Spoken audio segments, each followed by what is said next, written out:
Welcome back, everybody, to the Bar Talk podcast at the Relief and Resource Company in Fenton, Michigan. Frigid, freezing, demoralizing outside Fenton, Michigan.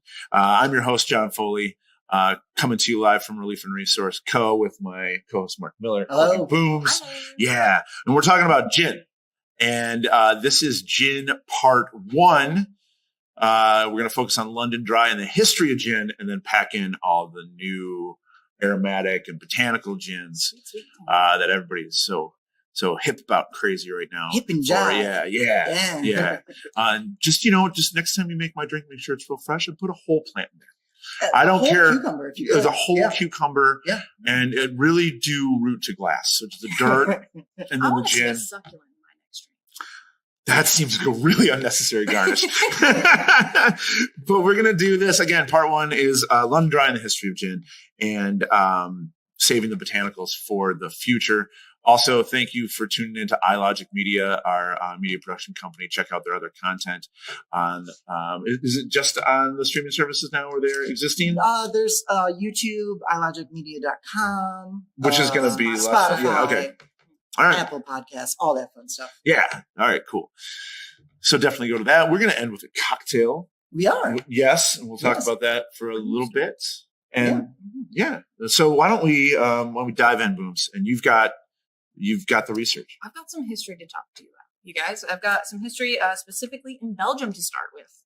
So over there in Belgium, we're going to have the earliest, I guess you might say, grandfather to gin. And it's called Jenever or Geneva. But I think I'm going to go with Jenever because that's how I heard it pronounced in Amsterdam. I first heard it by an American person where they just called it Jenever. So I've been calling it Jenever my whole entire career.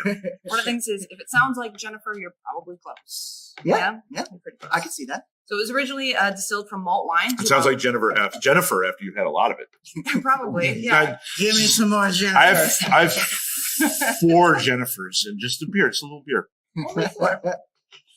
Anyway, it is distilled from malt wine, this lovely Belgian spirit.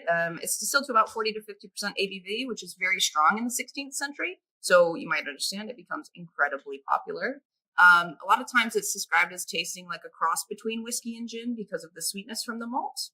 And then you also have a really high level of medicinal bitterness because it did start off just like aquavitae is the kind of source for trying to prolong your life. Is a very interesting medical spirit generally, right? Before we get into the dubious, that kind of dubious assumption that it will extend your life at all. What about but malt wine though? Are they literally just calling that because it's made from malted barley? It is made from and malted it's just barley. stronger. It's kind of what we might imagine lees to be closer to, right? The heads and the tails of the distillation process we kind of sometimes think about in earliest spirits. So are they literally making something else and this is runoff? Yes, exactly. And then they would sweeten it. They'd over sweeten it, actually to the point that we would really consider a liqueur to be like where it's almost viscous. And relative to the time, since it was so high gravity and super duper sweet, again, it's a really, really popular drink all over the Netherlands. And it did stick around in the spirits industry, so the recipes kind of improve over time. It's not just sickly sweet anymore or super high gravity. It's also well balanced and good tasting. Most Jenever is sweetened with things like licorice and honey now instead of just adding sugar. And it is a protected product of origin, or PPO. So much like champagne, it must be distilled within a specific region to be called Jenever. So the region we know of is specifically Belgium, Netherlands, and then certain areas of France and Germany. Have you ever had a Jenever from anywhere but the Netherlands? I've never had a Jenever from anywhere that hasn't been produced from the Netherlands. Yeah. I wonder how many of those are on the market. Also, for folks who like gin, you should know that Jenever is like a way different thing. Yeah. To your palate, it's alien and super strange. And it still does have that viscosity. It has weight to it. So that's definitely funky too. Yeah. Where it comes from. Yeah. That's definitely something that if you're going to explore, just be ready, because if you're typically drinking Hendrick's or London Dry, it's going to taste a lot different. Also, I think Bowles is the most famous producer. Bowles Jenever. Yeah. Which is still in the middle of the red light district in Amsterdam. So if you're going to visit Bowles, I say just shuck off those like nervous shackles and all the self-consciousness that you have, and just dive right in. Just dive in. Get your Bowles ready. Immerse yourself in that. Yeah, well, Yeah. Get after it. So do you think if they have an ice baller at Bowls, do you think you get real tired of people coming in and saying, I'll have the Oud Jenever on 2 balls, please? They're like, that's our name. I get it. I would like some moist bowl. Sure. That's completely the wrong accent. You want a cinnamon stick in there too? Russian. Do you want to put it on Instagram? Let me situate it for you. To jump into one of the things that I'd like to start doing more of in our podcast, fun fact. Oh, yes. Mhm. It also helps out with your bowls comment, right? So, bowls Jenever is Please don't talk about my Specifically bowl. his its bottle still has the traditional shape of the clay and earthenware that it used to be stored in. So they were just called crock bottles, but it's a super long rock cylindrical bottles. bottle with a tiny short neck. So Yes. that's very cute. Yep. Another Bottles fun full of bowls. Yep. It looks really weird with a pour spout in it because it kind of looks like Beetlejuice at the end when he gets his head shrunken in the waiting room in hell. And his voice goes through my Another fun fact to help you get your balls wet: if you need some Dutch courage, this is where the term comes from. So medieval fighters used to apparently swig a ton of Jenever right before the fight, get you nice and lubed up, have your invincibility strength, that drunk invincibility strength that I think everyone kind of has. There's just so many ways we could And do like immediately, like halfway through the battle, everybody's like, you know what? I'm going to take a nap. I'm really tired. Could you guys just pause If for I a second? I bet if I take a nap underneath my fallen comrades, I could survive. Were they especially good? Were they especially good fighters? Is that why? Because you get a reputation for this just because you're hammered and good, or you're just drunk. It's kind of a loosely based story. It started apparently during the Anglo-Dutch Wars, where they started using the word Dutch courage for how much the fighters would drink before they went into battle. But yeah, apparently went kind of Viking style. Just went Awesome. Yeah. Awesome. So that's Jenever, kind of in a nutshell, in a short history. But then we now have to bring it over to London to start talking about London Dry, right? So it makes its way over to Britain through William of Orange. So he's a Dutch-born King of England. Is after a succession issue, with James II. He was Catholic. The rest of the nation was Protestant at this point because of good old Henry. And so they kick him out and they take the Dutchman instead.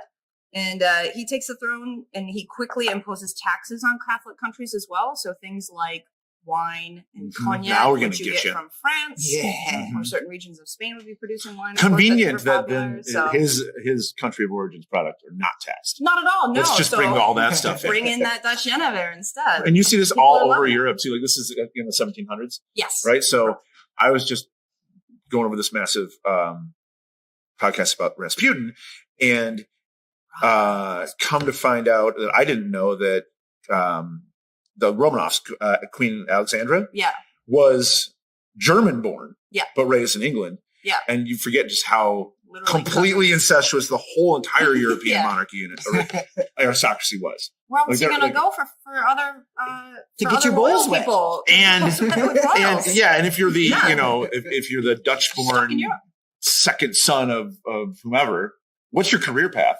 Like marry other. Yes. Marry other royal people. Yeah, and I'm going to rule some other country. Quick side note about William of Orange. I was listening to a podcast, and you guys might know if this is true or not.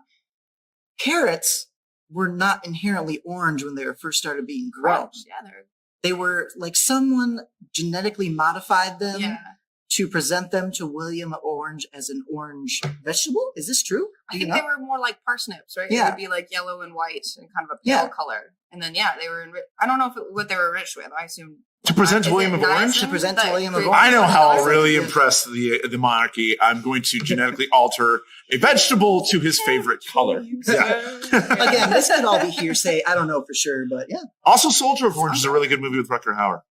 Also, A Clockwork Orange. Not Dutch, though. Not Dutch. No. Not Dutch. Anyway. Distinctively British. So to put it back on, the Twisted webs of gin. The British started drinking Jenever because of William of Orange. They say that they couldn't really pronounce the name Jenever, or it was too long for them. So it's hard. It's hard. Yeah, it's difficult. It's short to Gen and then Gin.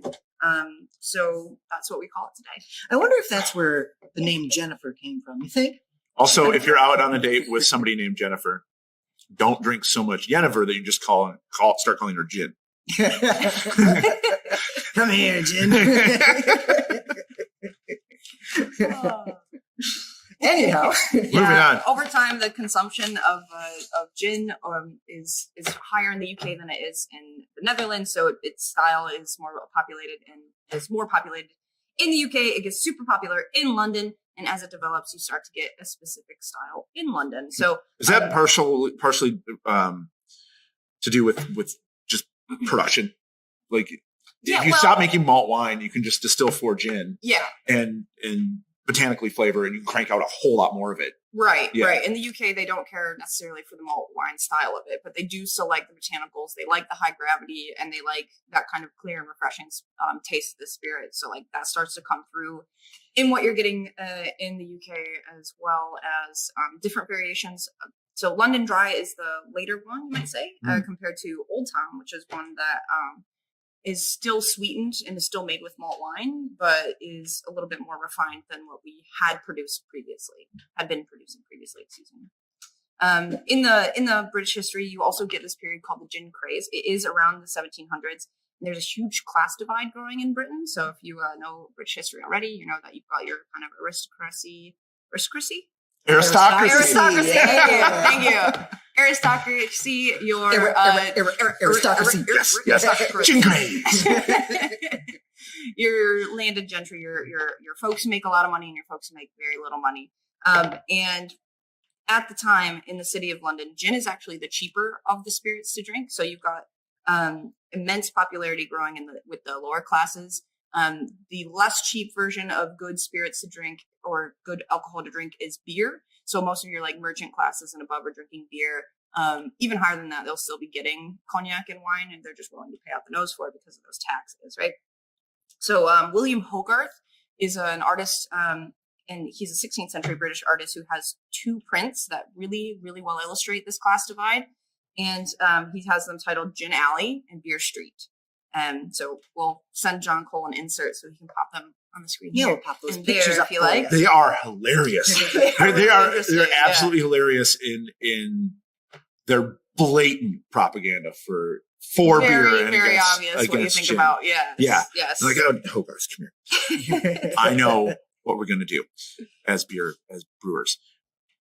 You're a cartoonist, which makes you obviously the most influential person in the whole entire city. Yeah. So why don't you draw a print of people drinking gin, killing each other, and then another one of people drinking beer, having a really, really, really, really nice time. Yeah. There's literally people just sloshed on the streets. There's a woman sitting on, I think, some stairs, and she's just like this, and a baby is falling out of her arms at the same time while she's drinking gin. She's just dumping her baby down the steps. Yeah, my favorite is there's a drunk guy who's just dancing, and he's got a baby impaled on a stick at the same time. So apparently children are just dead all over the place here. I stepped out. I had 9 glasses of gin. Yeah. It's just not great. And then the other side, everyone's just like gently buzzed on beer and having a nice time, painting a sign, having lunch with friends, you know. Later on, Abergory looks at those and he's like, I can do some of this. Make it a lot nicer. Yeah. Moral of the story, gin drinkers hate babies.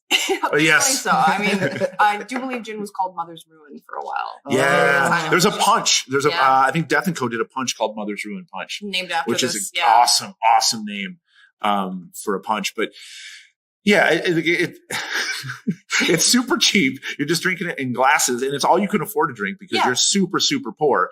Also, you just want to forget about everything. Yeah, and you're overburdened with your children. So why wouldn't the propaganda against gin just go, oh my God, I've had so much gin to deal with in my life.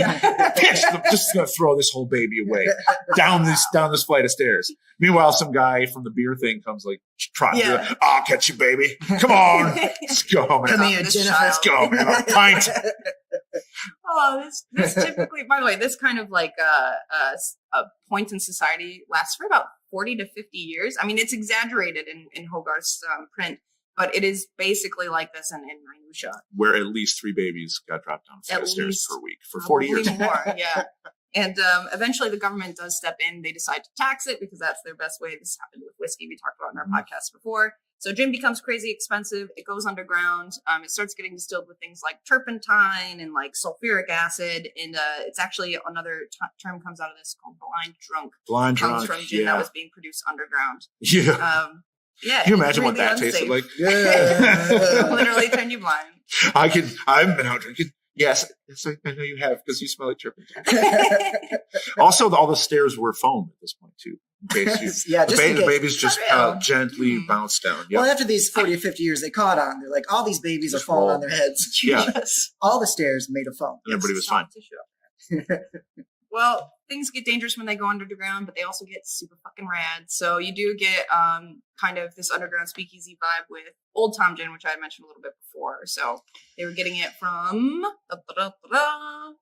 Tomcats. The Tomcats. Tomcats. Yeah. So these secret gin bars where you could put money in the outside of the building and there would be a cat statue outside of the building. And once you deposited your money, then gin would come out of the statue and you would just drink from the wall. That's radical, dude. Now they had them, the paw ones, right? Machine. But then they also had the screaming cat that literally the statue looked like it was screaming and the gin would come pouring out of its mouth. So you would put your money in and then you would go up and immediately start making out with this cat. Gin. And then you just keep walking.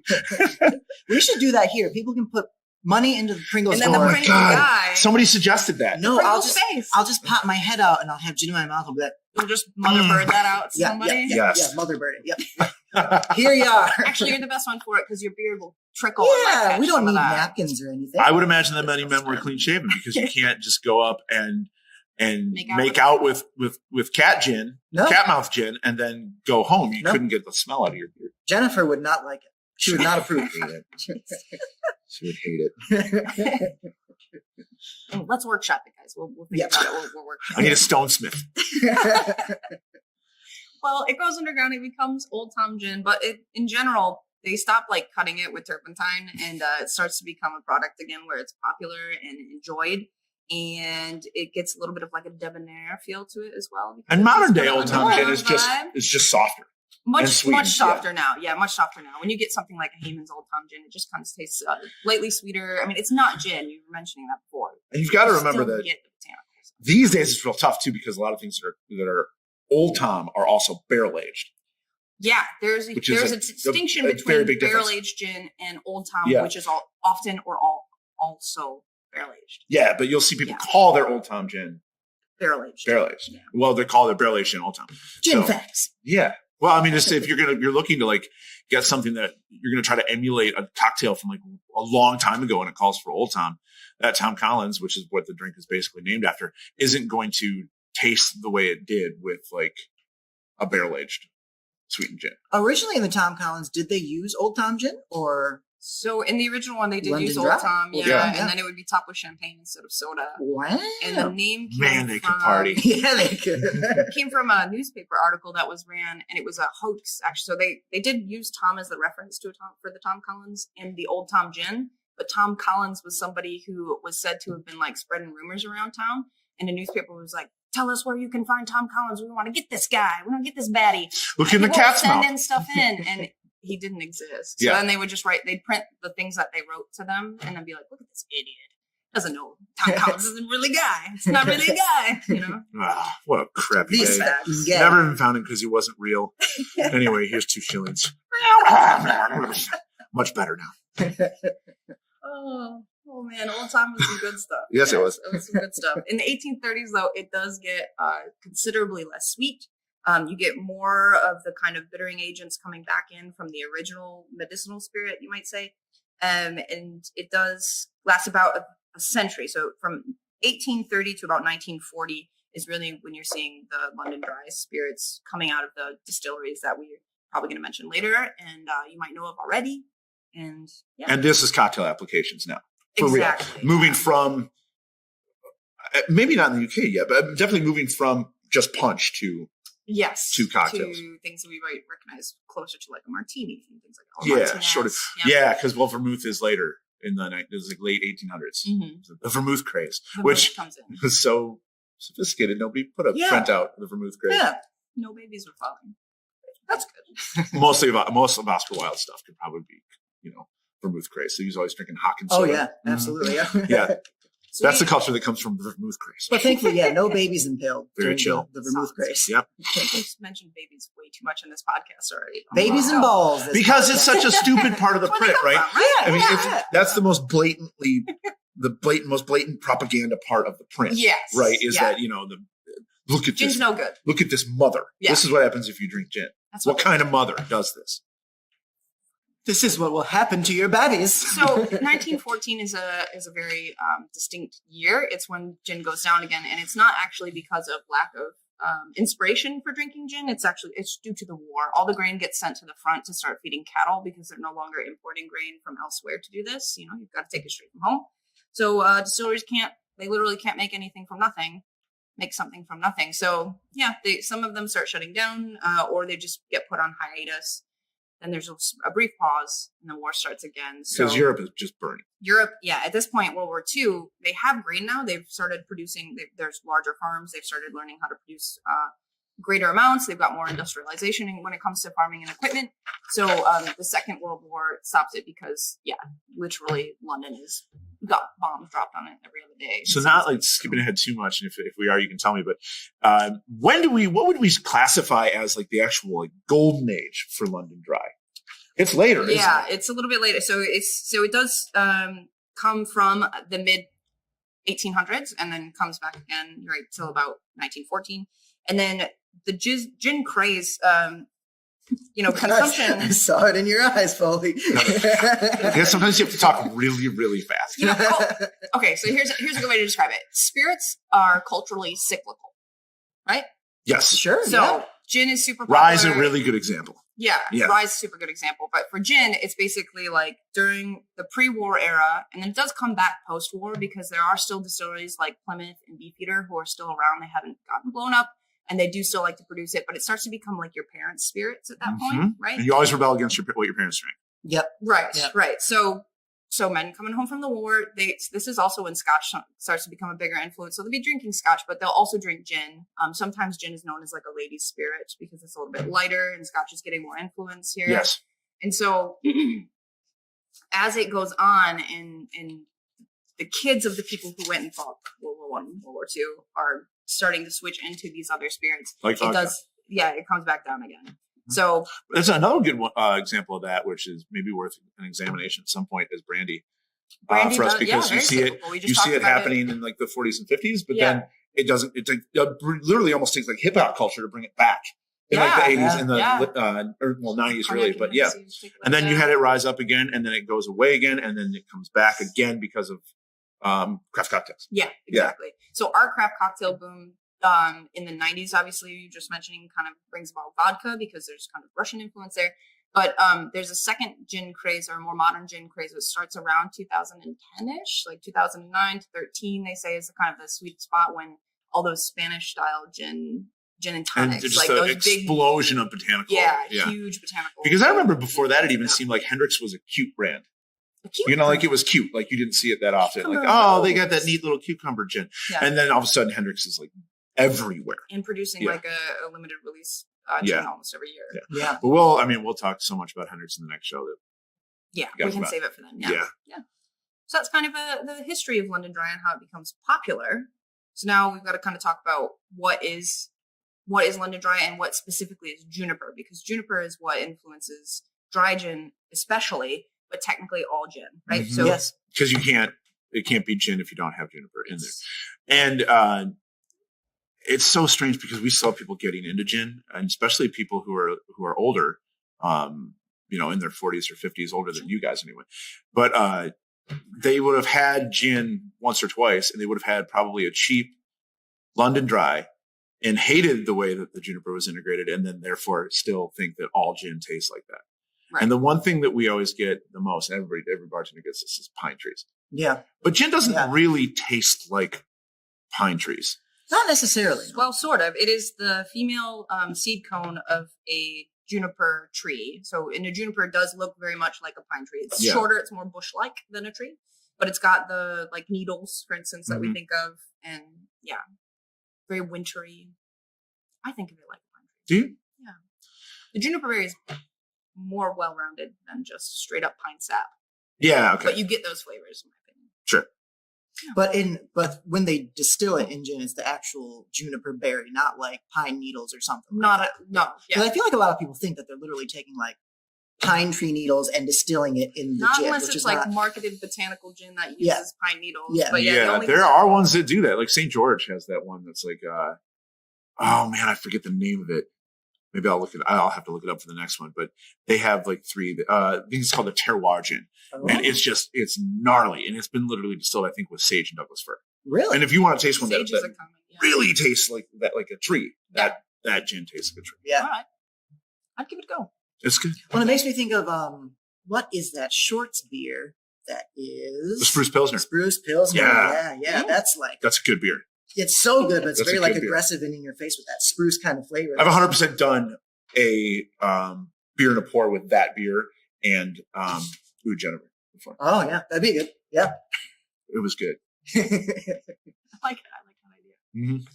So let's talk about the specific classifications of gin, right? Must have a discernible amount of juniper berry. Discernible is arguable though too, right? Because like, could you say discernible coffee that has like you put a sprinkle of cinnamon in it? Oh, discernible cinnamon flavor. Do you know what I mean? Like it can be just very minute and just little. Anything from gin, especially London Dry. So it's categorized by all the botanicals are added, not to the wort, not to the mash, to actually the distillation process. So none of the flavors are added post distillation. It also can't be diluted post. It must produce 70% alcohol by volume before dilution of any kind of water. Right? Okay. So what you're taking off the still when you're doing your sampling, the final product has to be 70% before it's then added to bottles with water to dilute it. Further than that, if you choose, right? Which is a nice high mark. Right. Yeah. Because like Navy strength gin, it can be higher than that because Navy strength gin goes up to like 90 or even 100. And I don't think, unlike rum where you've got like Navy strength and overproof, I'm pretty sure they just call anything over 90% Navy strength. No, that's not true though, because like Brokers is 94 proof, and they just call that a London Dry. Really? So Yeah. maybe So I think it's 114. Okay. Maybe it is That's fair. 114. Yeah. My bad. See, everything that I've ever seen called Navy strength for the most part is right around 114. Even Puster's gunpowder proof they don't call it Navy proof because it's Right. 109. Right. But maybe they just want it to be like, maybe that's their branded. You did have some fun little facts in here about the historical use of juniper berries. Yeah. The juniper berry, for those who didn't know, they've used it with ancient Egyptians. They'd use it against jaundice. Ancient Greeks used to use it as a kind of Viagra, so an invigorating berry, you might say. Yeah. They would just chew them? Yeah. They would And just eat them, and it was what supposed about to for give you... jaundice? You like They press would them make and then you just like, give me the baby. Just rub it all. Yellow make a baby, tincture. just give it juniper all over it. They would make a tincture and massage it into your skin. Yeah. They would also use that same My way is a tincture- lot quicker. Yeah, it is. They'd More use direct. that same tincture and put it in face masks, and then they'd sew berries around the mask, and you would use that when you wanted to go out into public during the Black Plague and not catch it. How'd that work? Okay, I guess. I They mean, a still lot have of people juniper. still die. Worked enough for somebody to tell a story about. Yeah. So how'd you get through the plague? Let me tell you. There's these battles. Juniper There's Juniper some- face mask, yeah. But you do have to pull it down if you want to get some cat mouth gin. Otherwise, all over your mask. But will it save you against like rabies from the cat? That's the next question. That's I a don't good know. question. I don't know. It's a wonder drug, though. It's a wonder My drug. cat doesn't have rabies, and for the record, I've never rubbed my infant son with juniper. Did your infant son have jaundice? He is not currently jaundiced. Also, it says the Dutch used to cook with it for They used to Yeah, cook it with, in wine. in wine, yeah, for nausea and indigestion, Mm-hmm. And that's upset stomach, diarrhea. juniper berry. Is that radio ad indigestion. you doing? No, what's that? Wasn't it like a Pepto-Bismol Pepto-Bismol. commercial? Yeah. Yeah. Do you think there's Radio juniper ad. Pepto-Bismol? Radio ad. Oh, I thought you said Radiohead. No, there's a radio ad right now that goes, it's like, well, it's really impolite to talk about bathroom stuff on the radio. So I we'll have sing heard it. that. And then they just I have run heard through that. all the things that Yeah. could be wrong with Yeah. you. Yeah. I will say too about the London Dry style, right? We call it London Dry, but it doesn't actually have to be produced in London. It can be produced anywhere. It's just the style where it's discernibly juniper. And then even though London Dry has botanicals, it's not meant to be like overly botanical in any one No, thing. it's meant to be besides, dry. Yeah. Lean and dry. Lean and dry. Juniper has to be there. Citrus is almost always there. Angelica root is often there as well. But yeah, it can have other fruits and spices and herbs and things. Yeah. added to it. It just can't be sweet. Anise I've seen in there. Cardamom you'll see in there. I'm kind of blanking on some of the other ones, but almost always like some sort of like citrus peel. Yeah. Yeah. Citrus is the biggest component in most London dries. Which is why London Dry Martini is better with a lemon peel than it is with an olive. Please don't put olives in your I martinis. mean, just get some on the Unless you just side need and the eat them. salt. Yeah. Yes, yeah. You want a bar snack? Now, in a vodka martini, sure. Well, there's nothing in the distillation process, that would adhere to a citrus peel in that, right? Right. You don't have vodka being distilled. The vodka most likely that you're going to drink. With those botanicals? Yeah. But then if you just want to add, it can be an add. The Right. thing about vodka, right? It takes on whatever you give it. Yeah. I think the add of vodka is that it should be called unfinished gin. Hey. Because it's just grain Throwing spirit shade without Yeah. botanicals. It's Or you distilled could call from gin Jennifer's tears. Botanical vodka. Cool. What are you doing for summer this year? Vodka. Oh, you're going to summer school because you're unfinished. That's what the gin guy says. Oh, So right, vodka. right, right. There was a big vodka brand that maybe it was a gin brand too, that they were advertising their new product as botanical vodka a couple of years ago. Really? It's like, isn't that just Clever. gin? Clever. Play into the vodka crowd. Yeah. So what do you got for this quarter, Stevens? All right, big deal. We're getting killed by gin. So We're just going to be. those gin people are all about botanicals, right? Just pop some in the vodka. What do you call it? Botanical Botanical vodka. vodka. Is that good? It's genius. Good. Damn it, Stevens. Good. Give him a raise. Yeah. His baby's got jaundice. Anyhow, Popular London dry You distilleries. guys want to talk about some popular Yeah. distilleries? All right. So, You brought some let's bottles talk. out here. I did bring out some bottles. Let's talk first about Plymouth Gin. It's my personal favorite style of London dry gin. And prep for this show, I did have a Plymouth Martini yesterday at home. It was great? delightful. Yeah, it was. Nice. It was good. What'd you use for your dry vermouth? Dolan, Nice. because I have it because we use it here. Yeah. Martini. Let's see. Do you want to touch it? I want Touch to the touch it and I bottle? want to taste it, actually. Mhm. That's what I Plymouth wanna do. was made It's good. It's awesome. Black Friars Distillery, since 1793. So there's actually a little friar engraved on the back of the bottle, like No, embossed. that's a boat. Well, this No, is that is a clearly boat. a naval ship. Dude. Yes. No, you got. I But think back you there. Can't you see him in between? Oh, it used to be. I think you could see him through. Oh, the, it's the in the bottle. glass. Oh, what, It's like etched a- into like I think that. the older bottles of Plymouth had him on the back like Elmer T. Lee is, Looking at Ah. and you could see him like he's just hanging out. So in this one, he's etched on the back of the glass, and Jolly. past it has been kind of put on a sticker behind it that you could look through. And in the middle of the 19th century, they supplied over 1,000 casks of Navy strength gin per year to the British Navy, which is where that ship does come from that you mentioned right beforehand. Good on. Mm-hmm. And 1996, Charles Rolls of Fever Tree did buy the distillery. It's now a brand part of Chivas Brothers, and therefore also part of Pernod Ricard. Hell Which no, is one of the most powerful beverage portfolios Yeah. in the Yeah. world. Mark, you've got a sip in front of you. I Would you do. say that the nose is soft heather mixed with a piney juniper? Yeah, would presenting you say notes Heather? of- You know, I Good would Heather. say Heather. Citrus? Yes. She's And great friends with Jennifer, mentholated- too. and mentholated sage. That's what I have written down now.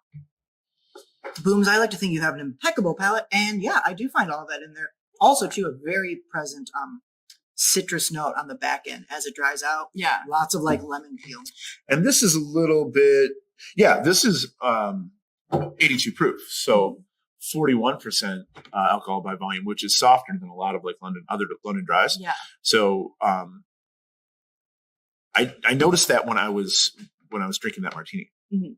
because usually if I get a martini, I'll get it with Botanist or Martin Miller's or Tanqueray 10, and I love the strength of a good martini, but that one was extremely balanced. Nice. And I used a little bit higher percentage of vermouth, because I was having it pre-dinner and I didn't want it to be super strong. And I thought it was wonderful. And I haven't had a martini with Plymouth in a really long time, and that one was just so balanced. Nice. Yeah, it's really good. Plymouth is one of the distilleries that's been around for a long time, right? Since you've seen more botanical distilleries coming out, they still produce London dry styles, but this one's one of the ones that we use original recipes. And you can't call it Plymouth Gin unless it's this one, pretty much, because I had read somewhere that to call it Plymouth Gin, it has to be made in Plymouth, and there's only one distillery in Plymouth, Got you. which is these guys. Which is Yes, Plymouth. yes, and I see what you're saying. Yeah. It's regional. extremely regional. singularly It's regional. artisanal, it's regional, it's 'Cause it's homegrown, craft, it's you know, craft. it's craft. It's Yes, crafted. yes. Another gin distillery that's been around for a long time, and a lot of people know it, is Tanqueray. So Charles Tanqueray established his distillery in the Bloomsbury region, which is in the West End region of London. The West End. In 1830, so a little bit later than Plymouth. I don't know what's that song. The Pet Shop song, right? West End. The West East End Boys, West End Girls. East End Boys and West End Girls by the Pet Shop Boys. Yeah, you got it. Yeah. Something I know like Southtown Girls, but that's about it. that. That's all. Mark, stop hanging out in those parts of Save Anyway. that for when we do Minnesota Aquavit. Oh, Blair holds steady the whole yeah. entire show. Yeah. Charles Tanqueray chose his region, by the way, because of the quality of the water, is what he said. In that area was super high, and it's one of the most recognizable names in the gin, in gin, but then also in the industry and in the world, because it's now helped along by Diageo and is currently produced in Cambridge. Yeah. On a worldwide basis, you can't really measure how massive Tanqueray is. Tanqueray. It is the powerhouse brand. And honestly, it's one of the big brands that I still have never really found anything to pick at. I tend to do that when things are super popular. Yeah. And I still love Tanqueray. Tanqueray is How do you Tanqueray? Oh my God, yeah. Yeah, Tony Sinclair. Right. So in the early 2000s, this is another awesome thing about Tanqueray. So Tanqueray decided to create like a spokesperson out of this character that they invented. And they did like 4 or 5 ads, and it was always some ludicrous situation. Like a guy is like diamond precision cutting this ice cube that's going to be plopped into Tony Sinclair's drink. Or this total nerd is over here at a party, and he's like hanging out by the shrimp cocktail, and he's not just eating like one shrimp cocktail, but he just like starts eating like 17 prawns, and he's like filling his hands with prawns. And then it would cut over to Tony Sinclair, who was like young and chilling and super hip. Yeah. And he would utter some catchphrase like, with the shrimp. Something to the effect of like, it was in shrimp, it's the same as Tanqueray. Everything in moderation. Are you ready to Tanqueray? A shrimp cocktail, much like a regular cocktail. Yes. Yes. Everything Always in good to be in moderation. moderation. That is great marketing, right? Yeah. And it was always either ready to Tanqueray or this is how we Tanqueray. Tony Sinclair. I saw those in college or like post-college. It's like, what is this guy?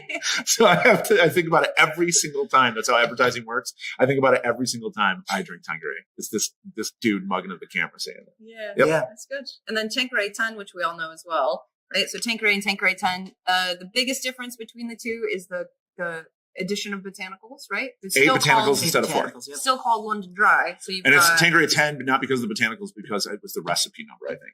yes.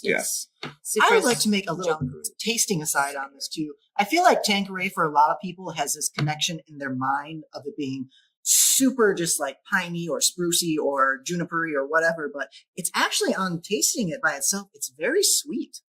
And it's loaded with citrus on the finish. Yeah, And, yeah. and it's really, really balanced. Mm. Yeah, that's lovely. I haven't tasted Tanqueray by itself in a while. It's very impressive. So we don't have a bottle of this next distillery up here, but I'm going to talk about it anyway. We do have a bottle of it, but it's Beefeater Pink, which is Awesome. It's not gin though; it's a gin liqueur. It is gin liqueur. But it's awesome. It is nice in the summertime. But Beefeater was started by James Burrow, who was originally a pharmacist. That's actually how a lot of bars got started. They'd be pharmacies that people would go to. You get a little bit of your medicine, you get a little bit more medicine, you have a little bit more medicine, you chat, you'd stay a while. You get pretty much lit. To young bartenders, you're not doctors or pharmacists. No, please No. do not give No, that no, type no, of no. recommendations to people. But yeah, he bought an already existing distillery in Chelsea, so that's central London now. Very And posh. launched his brand. Yes, exactly. It's a very, very posh region of London. Launched his brand in 1876 and is currently made in Kensington. That's been since the 1950s. Like Plymouth Beefeater's predominant flavors are juniper, citrus, and then coriander is a big one. A lot of people say it tastes like lightly of hops also. And it is named after the very famous British royal guards who stand outside of most royal palaces, for instance, and then like people just try to tease them. But the With them whole all the time they're on the eating fingers. steak. Yes. Le boeuf. Beefeater, as a relative to British people, it's because le boeuf, they ate beef, and French did not eat as much beef at the time, so they just Because of like, you're a frogs. Beefeater. Frogs. Because of frogs, yeah. Oh, And cheese. now we're getting into Nah. territory I don't want to mention. Frog No. eggs and fish eggs. The French eat And weird dog. shit. No, French eat awesome. Love that too. Yeah. Strange shit. Yeah, I love French food. I also just like standing outside of buildings eating a steak. Like a beef eater. A castle? You're defending a castle? No, I just like Giant T-bone? a bank, Needs a giant beaver hat. a family video. Oh, R.I.P. Family Videos. R.I.P. Family Video. Nice. What Sit were down you? there with the steak like, oh, you're going to Forrest Gump, huh? Sucked. Let me tell you about the Academy Movie Awards in 94. John feels very passionately about the Academy Awards in 94. It's a travesty. It's a travesty. It's when I knew at 14 years old that they didn't mean anything. And I'm sad for myself that I didn't get there before that. Yeah. Yeah. Anyway. Finally. Let's talk about a more modern distillery, boys. Yeah. You guys want to talk about Martin Miller's? That's Yeah. my Any namesake. relationship to you? Hopefully. You got an Uncle Martin? Uncle Martin? No. I got an Uncle Randy. Your dad is Mike. Got Mike. It's my dad. I got Uncle Rob. I got... Okay. No Martins, though. R's and M's. Yeah. All right, Martin Miller's is a gin, a more modern brand. It got started in 1999, and Martin Miller, of the namesake, he said importing Icelandic water and adding cucumber essence to the gin is what makes it so clear and refreshing and delicious. It is distilled in Langley in 2 batches, first with roots and spices, then again with citrus and the cucumber. Where is Langley? Langley? No? No, I don't know specifically where. It's a place. Is it Does like it say it on the back there? close? I mean, I wonder if it's just close to London. So they don't have to be produced in London, don't forget. No, right. Yeah, but it can be near the region. It is British. Well, distilled in England, yeah. It Yeah. says. Yeah. And then finally it's diluted with the Icelandic water. But he makes it a point to dilute the more bitter herbs and all that first on its own and then again with citrus peels. So it's a Martin double Miller's is a distillation. very clean gin. It's Very very, very crisp. clean. And it makes Yeah. a really lifting martini, which is really great. Rika, the vodka uses Icelandic water too. and I There's find that so to be many incredibly like crisp. Nordic words and names on this. It's like because the Mm. water So he comes gets his from water. north of Reykjavik, standing by Borgafjordur, is a small village of Borgarnes. You don't know how to I don't pronounce think No, you're saying that right. No, certainly not. But yeah, fun to try to pronounce. Anyways, Yeah, I here's would some say- Martin I Miller's. would Here's say some give it to smoked that one, fish. if you will. Oh yes, Because this one has Here's a Bjork Bjork. song. You mean Bjorn? No, Bjork. She's from Iceland. Oh, what's Bjorn? Oh, baby Bjorn. That's the things that babies. You Or- would know this more than I I know do. what Baby Is Bjorn it is, Peter, yeah. Peter Bjorn and John? Is That's Peter a different Bjorn and band. John. Who wrote a song called Amsterdam? Well, Back to the Dutch. Back to the bowl. Yeah, yeah. The only one who doesn't really fit is Bjorn Borg, but he was a good tennis player. The reason why I wanted to pour up this one is because it's got heavy it's notes so- of lime, orange pips, tangerine, lemon, juniper, coriander, and then that little bit of cucumber. That is just beautiful. Isn't it? It's crisp. A beautiful gin for a more civilized age. They also make Martin Miller's, if you want to take that, you can, but I'll take a cut of it. They also make a Westbourne style, which is stronger with the same botanicals. And it has a thicker mouthfeel, vegetal with big bold lemon, and it says it's semi-waxy and zesty on the finish. See, this one should be also a little bit waxy on the finish. Which I Yes. find interesting. I would say so. Yes. Hold on, I got. Just gonna throw some into a CBD No, water. this is empty now, and I want to taste the Martin. I poured too much of the Tanqueray. I don't want it all. All right, and then the last distillery that I brought up is another modern one, more modern. So this is Sipsmith. Sipsmith. Sipsmith. Sipsmith. Say that 5 times. Sipsmith Sip. Shit. is even Can't do newer. it. Are you a mixologist? No, I'm a sipsmith. Oh. What does that mean? Wow. Nobody knows. All right, it was started in 2009 by Sam Gallsworthy. Right at the beginning, the heights of that second boom gin that I had mentioned, where like kind of those Spanish botanical styles started getting really, really popular. They crescendo around 2013. Gallsworthy actually had 0 experience distilling, so he hired a cocktail historian and now Sipsmith's master distiller, Jared Brown. He consulted way back then when it was in a converted garage in Fulham, Here's the thing. which I is Southwest got a London. ton of money, and we're going to do this. We're going to make gin. I don't know why I want to make gin. I went to Spain. I got really, really, really, really, really hammered. Now I think it's a really good idea. I've read a couple of your books. You seem to know a lot about gin. Do you want to make some gin? I don't know how to make some gin. You're going to make some gin, and you're not going to fuck it up because I have a lot of money. So you gotta do this. But I only wrote a book. You're going to make the gin. It's going to be great. I'll get you a lot of equipment, and you'll just read a couple books. How are you the fly on the wall in that conversation? It sounds I exactly like can't how I imagined understand. it would be. Well, I would have a British accent. Oh, right. Try to So instead of saying, don't fuck it up, you can say, no, Don't fuck it up. don't cock it up. Yeah.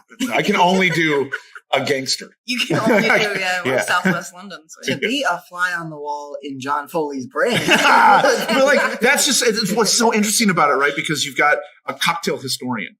And yes, he probably I find understood the cocktail distiller. historians fascinating. Yeah, but are you ready to distill Sipsmith tomorrow? Without a doubt. Outstanding. Let's do it.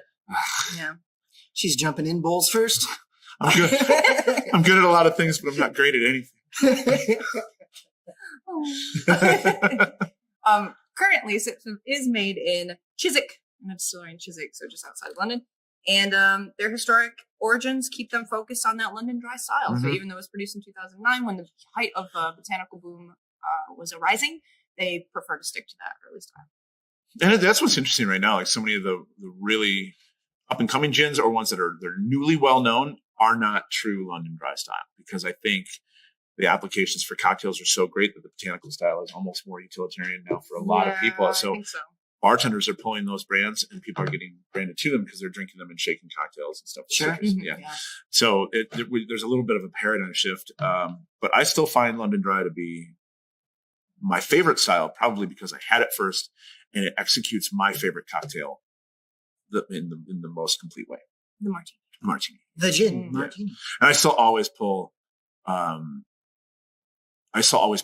Dry for a Negroni too. I do prefer Even though dry botanical Negroni. gins are wonderful Negronis, I always pull. I think London it's Dry. that citrus pop combined with the bitter Campari. I'm which is just also stubborn citrus. with it. That's just the way I want that drink to taste. I like it that way. Well, and speaking of London dry Negronis, what Did a you segue. see how I did that? You really did well. Yeah, that was very good. Well, What up, right Al? there for you. we're going to make a Negroni Are we really? on camera. Wow. We're going to do it. See, I got lucky. I did not know what cocktail you were going to make ahead of time. No, well, we don't do any pre-production for this show. Well, we usually have our drinks ahead of, like when we did the Tiki podcast, Right. we had the drinks ahead of time. But this time, you guys get to watch how we do it. The next time we do this, I'm going to make a zombie. I'm going to throw elbows everywhere as I'm grabbing bottles. Good Lord. Boons, I do need your assistance help. real quick. Yeah. I forgot to grab a strainer. Let me So get if that you for wouldn't sir. mind, so basically it's all already in there. Mm. We did it. It's the Negroni classic gin cocktail, like you were talking about. We prefer to do it with London Dry gin. For this one, I use Tanqueray, but the Negroni is really simple. It's all equal parts. It's 1 ounce each of London Dry gin, sweet vermouth. In this case, we like to use Cochi Torino here at the bar, and then Campari, which is Italian Amaro. Aperitivo listed. Aperitivo. Yeah. Yes. Yeah. So we're gonna stir it up. I got ice. No, Off screen. off screen. Off screen ice. Not from the floor. Not from the corner. It's in a bucket. I promise. Catmouth gin, yes. Floor ice, ice, no. Floor ice, no. Of course. So you're gonna give it a stir. Obviously, when you're stirring cocktails or shaking cocktails, you want the shaker or stirring vessel or whatever. You can shake it or stir it in a boot, as long as you see it get a little bit frosty from the ice. Trying to get it in the See, camera shake here, a better. cocktail in a boot. Shake a cocktail in a boot. Yeah, I want to see You that. could do it. Where you have to get the same other boot, the other foot's boot, and that's how you lock it. It's 2 boots. Oh, So it right, won't go right, anywhere. right. Wait, and you're gonna stick the tongue of the shoe. And you break it at the back of the ankle, and it pours right out. All right, hand me your glasses, you Along with turds. whatever lint you have in there. Texture. So normally this would be served on ice, but I have ice over there, but we don't need any. I don't think. Does anyone want ice? No, I'm all right. We're good on ice. It's a camping Negroni. Yeah. Beautiful. And then, to finish it off, because we spare no expense here, a little bit of orange zest is the traditional garnish for the Negroni. Yeah, sometimes people plop a whole orange slice in there, You could do. which I don't know. I don't love, but I don't hate it either. I don't. For you, Boons? I won't spike it though. I Yeah. don't want any of the orange juice actually. Yeah, orange juice I don't think should ever No. be in a Negroni. No, it should be no juice in the Negroni at all. But you do want to give it a good little, Is this I'm just, Stop that. I won't say it. I won't say Come it. on, man. Did you guys know? Oh, you don't want it in there? I usually take that. All right. Well, if the ice cube is there to keep it down off my lips, Sure. I don't want to chew on the orange. The precursor to the Negroni is, of course, the Americano, Yeah. Yes. which is A fine cocktail. Yeah. a few of those ingredients, right? Campari and sweet vermouth, Yep. or Amaro and sweet vermouth, mixed with soda. And then a guy, Count Negroni, I don't remember So his they first say, name, yeah. it's something very interesting, walked into an Italian bar and asked for an Americano spiked with gin. And then people got wind of that. Yep. Sounded super cool. Started coming in asking for the Americano, the Negroni. Good way. idea. eventually becomes a Negroni and loses the soda. Still one of the best cocktails out Yeah. there. Well, cheers, guys. Cheers. Cheers. Classic gin Negroni. All right. London Dry.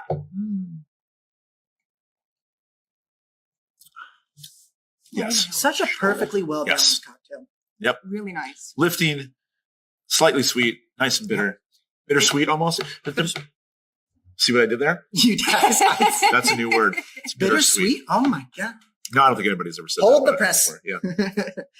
Yeah, just really elegant cocktail. I'm a big fan of Negronis. Me too. And also, the Negroni can vary based on, again, what kind of gin you will put into it. Yeah, So like for or this one- proportion. Yeah, proportion That's wise too. fine, Yeah. yeah.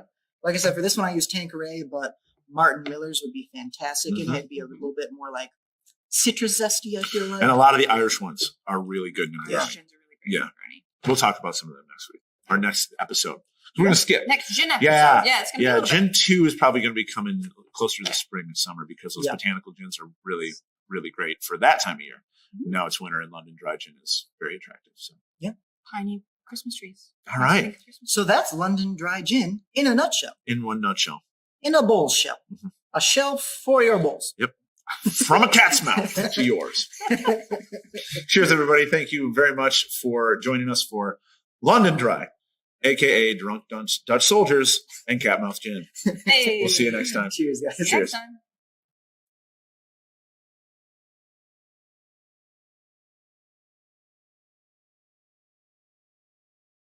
Catmouth Gin, running down your chin. honest? Catmouth Gin, running down your chin. Yes.